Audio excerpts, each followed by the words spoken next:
What's up, guys? Today I'm going to be showing you how to draw this funky skull that my K through third graders drew just this week for Halloween. We're going to be using black chalk pastels, and you can get this free printable tracer by using the link below. So we're going to begin by tracing that tracer. And of course, you can use this on a window or a light box to make it a little easier to trace depending on the thickness of your paper. Speaking of paper, I would suggest using a sulfite or drawing paper, or even a watercolor paper for this. So we need a paper towel to wipe our hands on this whole time. You're going to want to keep your fingers nice and clean. We're beginning by starting at the top of the paper and working down. The reason for this is because we don't want to smudge our work as we go. So you'll see that I traced the skull first, and now I'm just using my finger to gently blend that chalk pastel down. Now make sure you stay under the line, okay? We don't want to shade the outside. We're working on the inside of the skull. You'll also notice that I blew away the chalk dust. You'll see my head pop in every once in a while. When that happens, that just means that I'm blowing it away. We don't want to wipe it away because it'll just leave a big black smudge. So the eye sockets, we're going to trace those with our chalk and then gently, actually I traced it twice so that we could get some good chalk dust there. And I'm using my finger to blend inward towards the inside of the eye, or eye socket rather.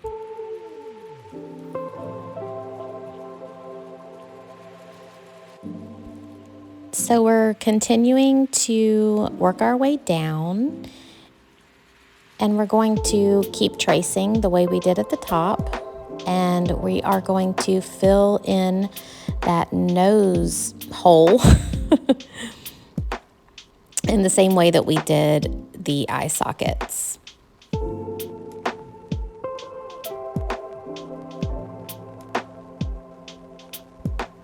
By the way, guys, if you like this sort of thing and would like to see more, please subscribe to our channel. We post a new tutorial every week.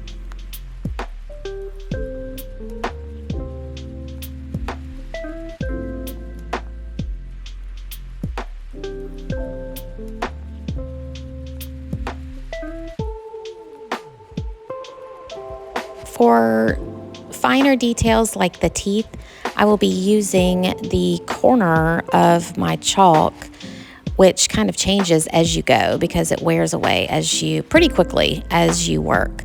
So you'll notice I flip the chalk around, and I'm just looking for a sharper corner to use, kind of like a pencil, to trace those teeth. Here I've grabbed a Q-tip, and I'm using that to blend these teeth in.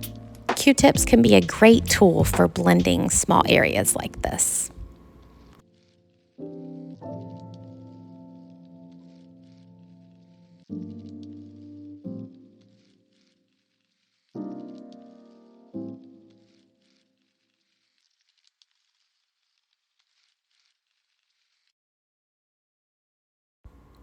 So, moving right along, the next step is to add some more dimension.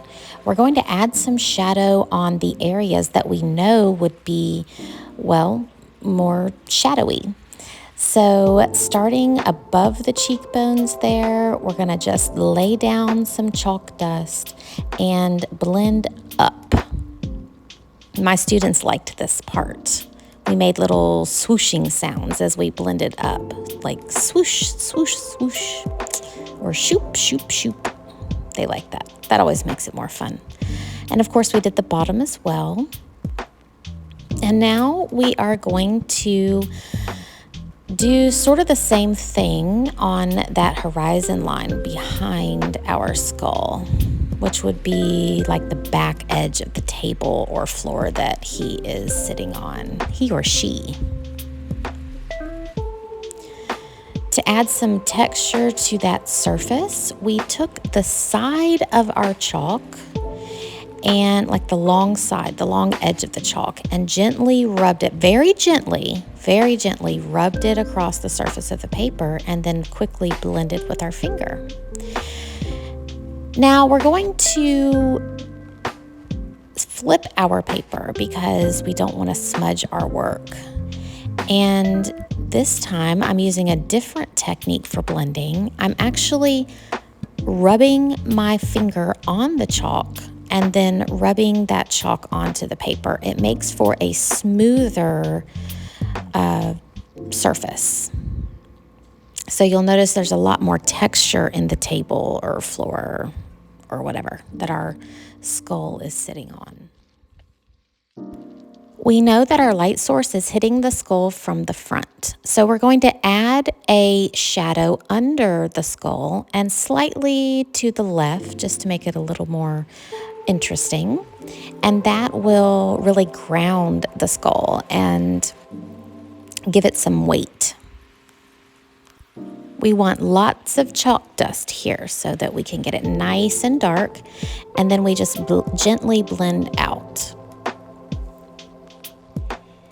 Okay guys, so this is basically where I left off with my students, but if you would like to take this even further and have some fun with it, we're going to add even more detail.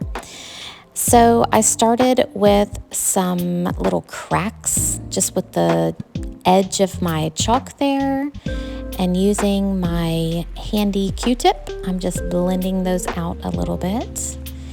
I'm going to add some more shadows here and there and just kind of have fun with it. So I encourage you to do the same. And when you're done, please send me a photo, post it below, wherever you're watching this tutorial. I would love to see it. And I hope you guys have a fabulous Halloween, and I will see ya in the next one.